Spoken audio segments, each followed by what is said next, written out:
take the map and drive the instructor inside the classroom and link it to the M step, then everything will move. You see it? Ladies, third grade teachers, could you tell me, how do you think this professional development was for you today? Easy. It was productive. It was exciting. But we'll never leave Mr. Hurt's advising. Because the schools that I've worked with, the teachers I've worked with, their scores just go through the roof, because what I do is I talk about practical stuff that's practical. Because I'm a former teacher and also I'm a principal, so I'm gonna be telling you guys things that I know will work in your classroom.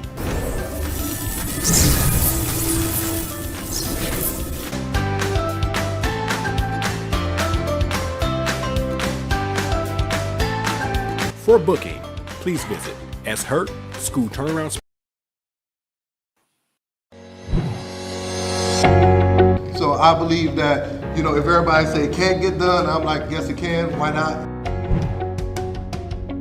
I said, if these kids can't read, then I'm not gonna propose all this, mom, dad, I'm gonna look you in your face and say this kid can't read. We let them down. School, parents, we let them down, but I'm not gonna take them to the next grade knowing that they're not at grade level. It's funny because I'm always like, okay, how are schools successful? Well, schools are successful when they demand greatness. Greatness doesn't come. We're about to make history. We're about to learn. We're about to grow. We're about to make history. And then, mark my words, it's going to be other school districts, other places around it that's going to be doing this thing. We're going to be the first model. And I'm speaking that into existence, okay?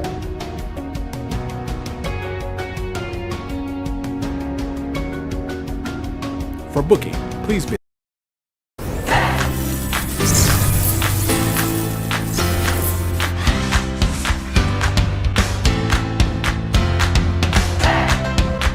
If you can really take the map and drive the instructor inside the classroom and link it to the M step, then everything will move. You see it? Ladies, third grade teachers, could you tell me, how do you think this professional development was for you today? Easy. It was productive. It was exciting.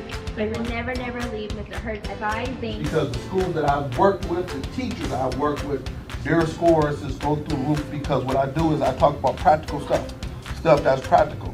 Because I'm a former teacher and also I'm a principal, so I'm gonna be telling you guys things that I know will work in your classroom.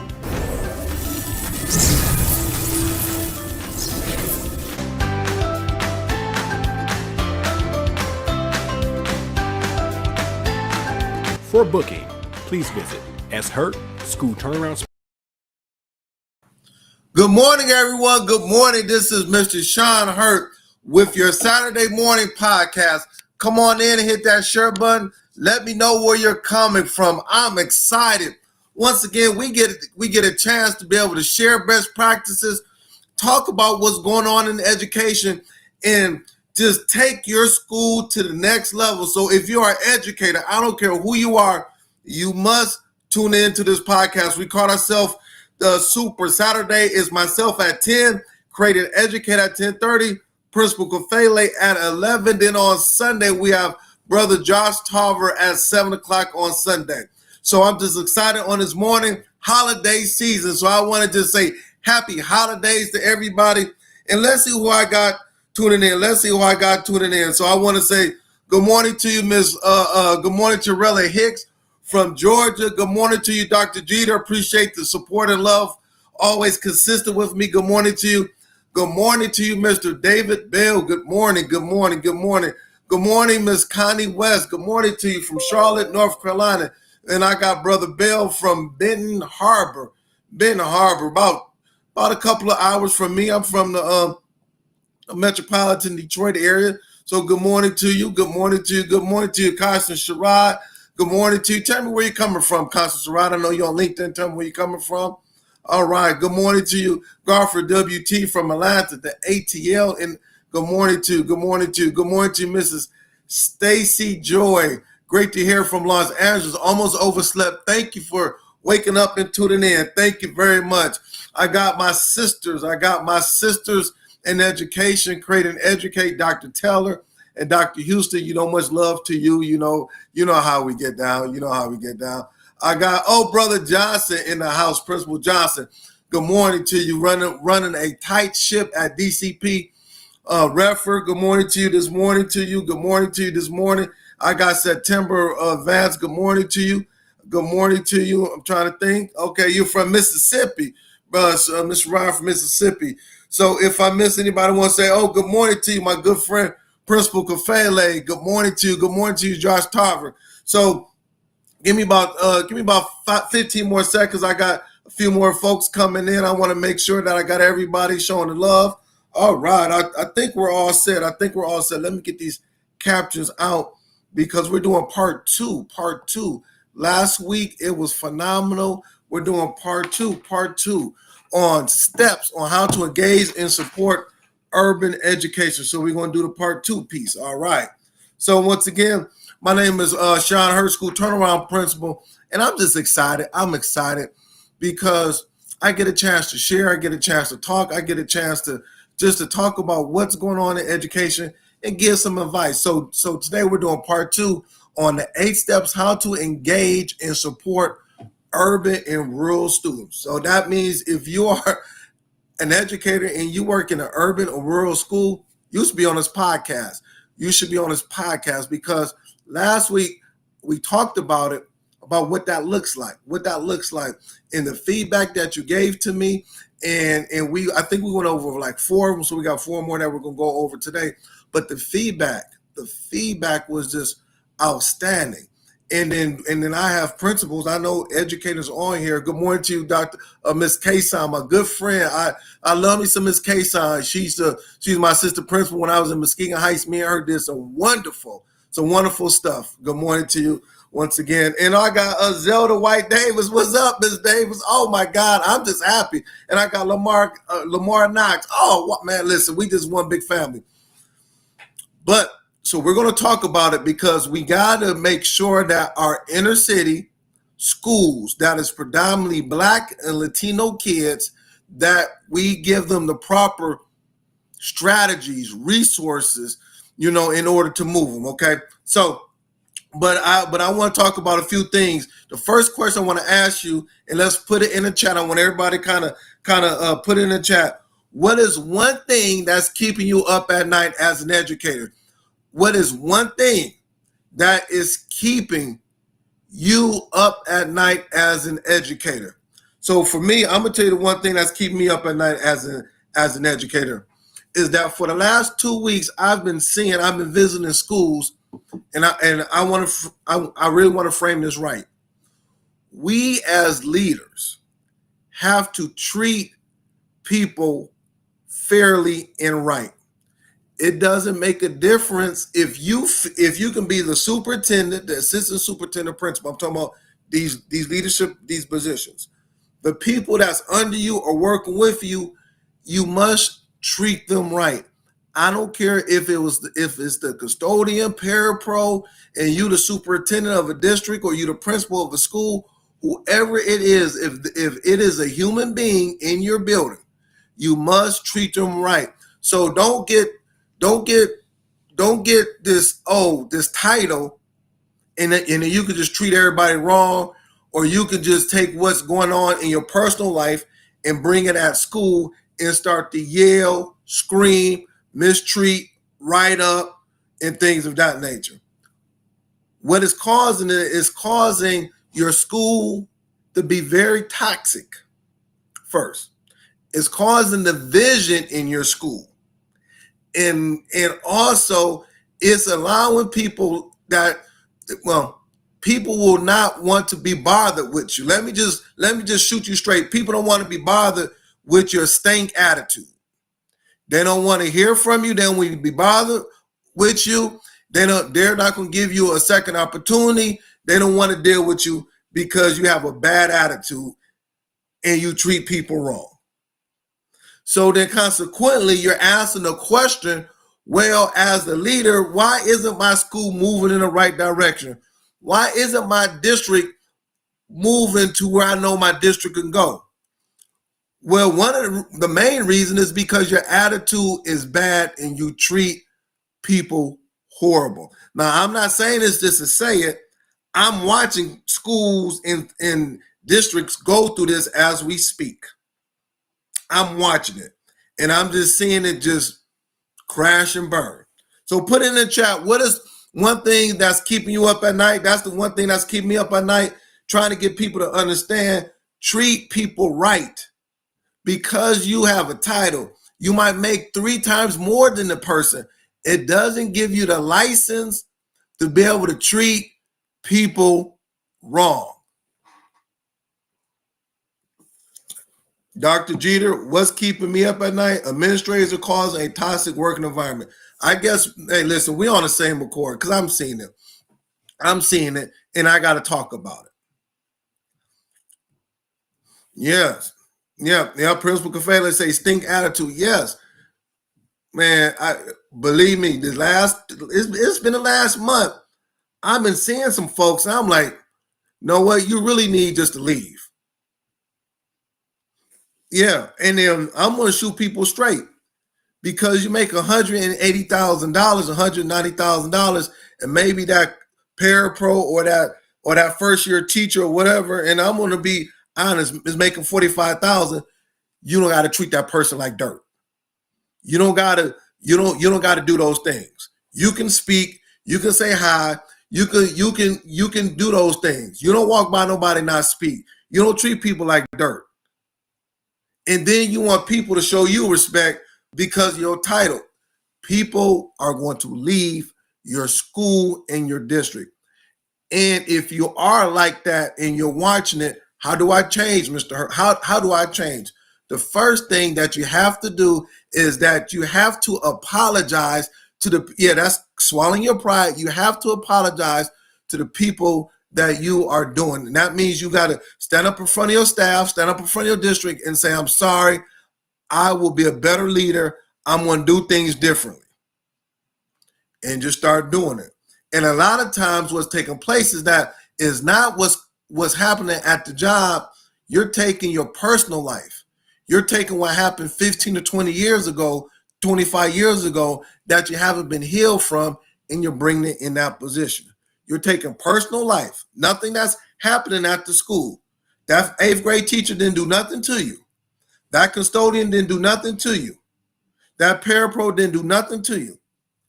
And you're bringing it to the work environment and you're lashing out.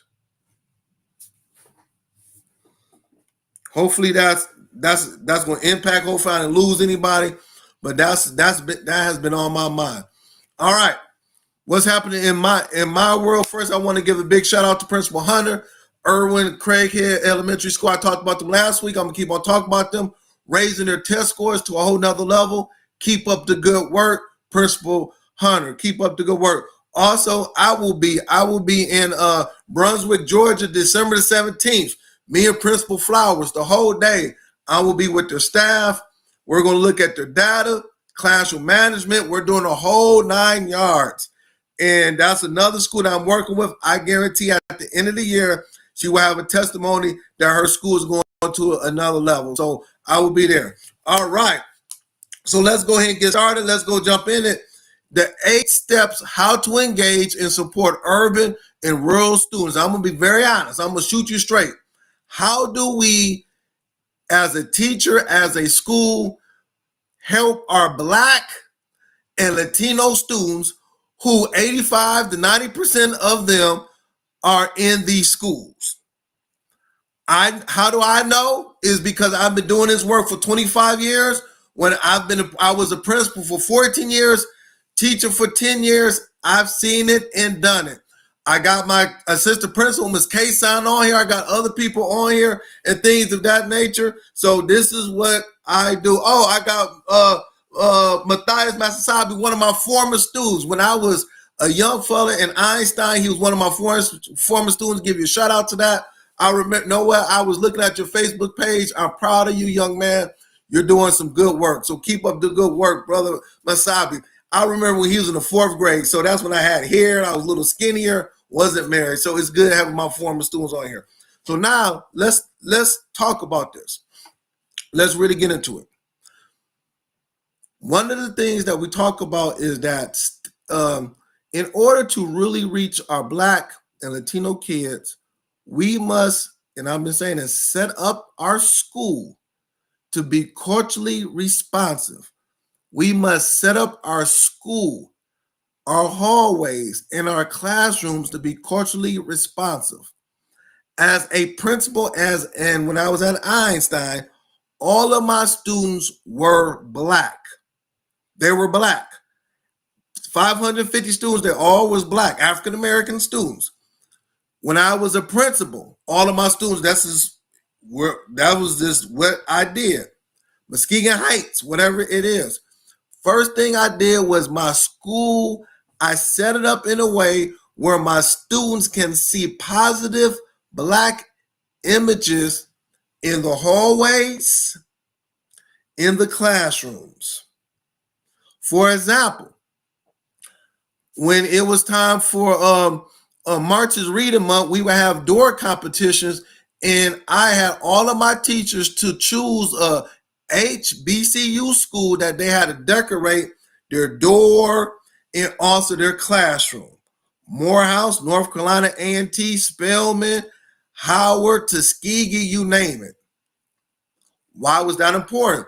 Because not saying that you cannot go to a PWI, but I wanted my Black kids to see that, hey, we have successful African-American males and females that came from an HBCU, and this is something that you can become. So that was one example. Another example, and I had this in Muskegon Heights, is I had Oprah Winfrey and Madam C.J. Walker. I had big pictures of them in the hallway. And I told my young ladies, I said, you can choose one. You can be, this lady right here was the first African-American millionaire, Madam C.J. Walker, and Oprah Winfrey was the first African-American billionaire for women. I said you could choose either one, but just be one of them. Just the imagery, because they can see themselves or their mothers look like Madam C.J. Walker and Oprah Winfrey. You get it? So I transformed that. That's called culturally responsive school and classroom. In addition to that, I have books that represented Black and Latino kids in the classroom. The things that I talked about last week, we said, well, our Black kids, our Black boys are not interested, our Black boys can't read. That's not the narrative. Our Black boys love to read, but we have to have books and information that they are interested in. They're not going to read Huckleberry Finn. I said that last week. Huckleberry Finn does not resonate to them. You have to get books, your Tyler One, or the books where they have pictures and things that look like them. The autobiography of Malcolm X. Boys will read that. The autobiography of Dr. King. The autobiography of just anybody that they know that will resonate to them. They will read, and then when they start reading, then now we can go ahead and help them with comprehension and phonemic awareness and all those things. And I'm not just talking about at the elementary level. I am also talking about at the middle school and high school level. Those were some of the things that I did. I'm not telling you what I read. I'm not telling you what I saw. Those are the things that I did as a principal of successful inner city schools. Why did my reading scores improve so much on the NWA M-STEP state test? Is because the kids were interested in reading, especially my Black boys. So consequently, when my Black boys started to focus more on reading, behaviors went down, special education referrals was not existent, suspensions went down, in a whole 9 yards because of what I did. So that's the first thing. Please take the notes. Take the notes. Set up your school and classroom to be culturally responsive. All right. I got people are giving me feedback. Yes. Next one. Define clear objectives and expectations, and never lower your expectations for your students. I'm going to say that again. I'm reading my notes. Define clear objectives and expectations, and never, ever Lower your expectations for your students because they come from such and such environment. I know you're working in the inner city. I know you're working in rural things and they're coming from environments that's not very conducive. I know that. You know that. I know that. I know you're 95% Title I, 100% Title I, and all that kind of stuff. That's very clear. Because they come from those situations doesn't mean you lower your expectations for those students. Your school, the way you teach, how you treat them, how your teachers are in those classrooms you should be treating them like if those parents are paying $80,000 a year to come to the school. Never ever lower your expectations. That's why a lot of schools, inner city schools, that's why they're struggling, because they have low expectations for the students. Once again, when I was a principal, when I was a teacher, we had high expectations for the students. I demanded that we teach at a high level. I demanded that the school look clean, hospital clean. Those bathrooms was clean. You weren't gonna go in those bathrooms and you smell urine and stuff like that. My custodians every hour on the hour cleaned it. I demanded the outside of the school was clean. I don't want potato chips bags and pop cans outside the school when the kids are coming up. No, the grass did not come up to the knees. You cut the grass, and I demanded that. I demanded the classrooms to be a certain way. I demanded the classrooms to be a certain way. I'm gonna say this again. I demanded the classrooms to be a certain way. If my teachers are on here, they will tell you we had high expectations for our students. We did not lower the expectations. I did not care where they came from. You're going to make this school look like if they went to an $80,000 private school in such and such whatever. That's what our school looked like. We painted the halls. We picked up the trash. I demanded that. Young boys, that was me, tucking your shirt, pull up your pants. Look at your principal, Mr. Hurt. Every day for 14, 15, they will tell you, I wore a shirt and tie every day.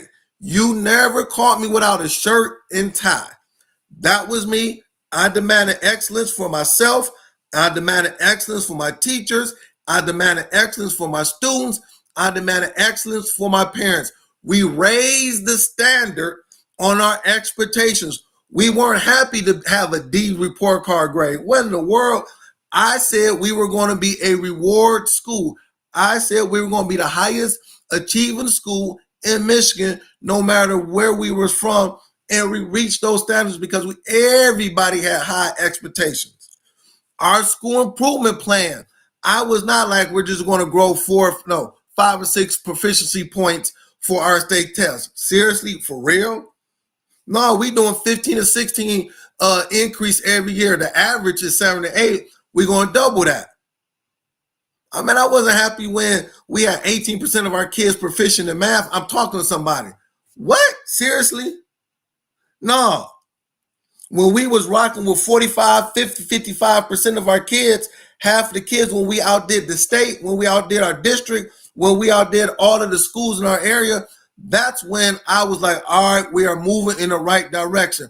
I did not have low expectations for my students. Number 2, I'm gonna repeat this again. Define clear objective and expectations and never lower your expectations. I do not care what the teachers say. I do not care what your superintendent say. I do not care what anybody say. I don't care if you're a first-year principal or a principal for 20 years. Have high expectations for your school because at the end of the day, it reflects you. You can move the school. You are the number one. This is what Principal Kafele says. You are the number one person in order to move the school, the principal. You can move the school. You're over everything. You can move the school. You just got to stand on business. Put in the chat, say stand on business. Stand on business and say, I am going to have the best school no matter what. Now, that's going to take some time. You have to put in some long hours.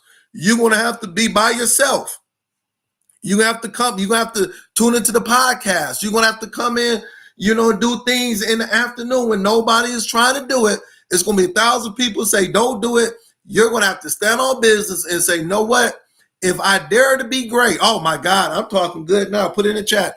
If I dare to be great, if I dare to be great, if I dare to be great, I have to do something different. Man. Oh man. God spoke that to me. If I dare to be great, I got to do something different. So the question I want to ask you is, do you really want to be great? Do you really want to be the first school in your district to achieve greatness? Do you want to be great? Is greatness, are you scared for greatness? Oh, I've never been great before. No schools have never done anything good in our district. No. Why can't you be the first one? Why can't you be the first LeBron James? Why can't you be the first Michael Jordan? Somebody got to be the first. Why don't you be the first? Why don't you be the first one to have a report card grade? What is stopping you? What is stopping you from being great? What is stopping you from saying on Monday, I'm coming in there and I'm going to demand excellence from everybody? What is stopping you saying I'm going to have a spirit of excellence across the board? Come and meet my standard for excellence. What's stopping you? Put it in the chat. What is stopping you? Put it in the chat. Please talk to me. Hit that share button. Hit that share button because I'm talking good.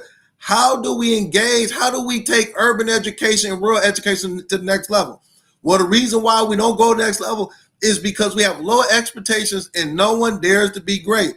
If you ask me, you say, Hurt, what is the one thing that allowed you to have high scores? This evidence is not what I'm saying. This is evidence. What is the one thing I would tell you?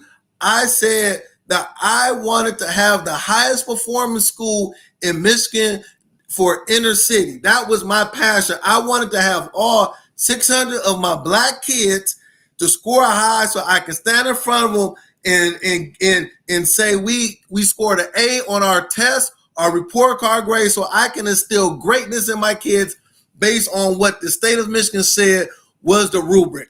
And when we did that, because we did that, it changed the whole mindset. It changed the whole culture of my teachers, my students, my parents when I was in Muskegon Heights and also when I was in Inkster. 2 schools I did it. It wasn't nothing magical. I ain't do nothing that no one else can do. I just dared to be great, had high expectations, and I demanded greatness from everybody. Dr. Jeter, you showing out? Dr. Jeter said, I'm showing out this morning. Know what? When you're passionate about something, Dr. Jeter, it just comes out. It comes out. And then I know that if I can get 35 principals on here that will just stand on business or educate that's going to say, I'm going to be great, then, man, it changes the whole landscape. Oh, man. Last one. Also, during this, now we're talking about urban kids, during my staff meetings and during when I had PDs, I educated my teachers on how we can be able to educate our Black and Latino kids better. So we constantly read. We constantly look at articles. We constantly bought books. It wasn't a one-time shot. It constantly we talked about it on a consistent basis. So now my first year teachers, my veteran teachers, everybody knew what best practices was, how we're going to educate our kids, how the classroom's going to be set up, the whole 9 yards. So we was motivated, we had passion, but now we got to learn. Now we got to sit and listen to the scholars that is understanding what's going on. We listen to Dr. Jawanza Kanjufu. We listen to Principal Kafele. We read Dr. Chikakua.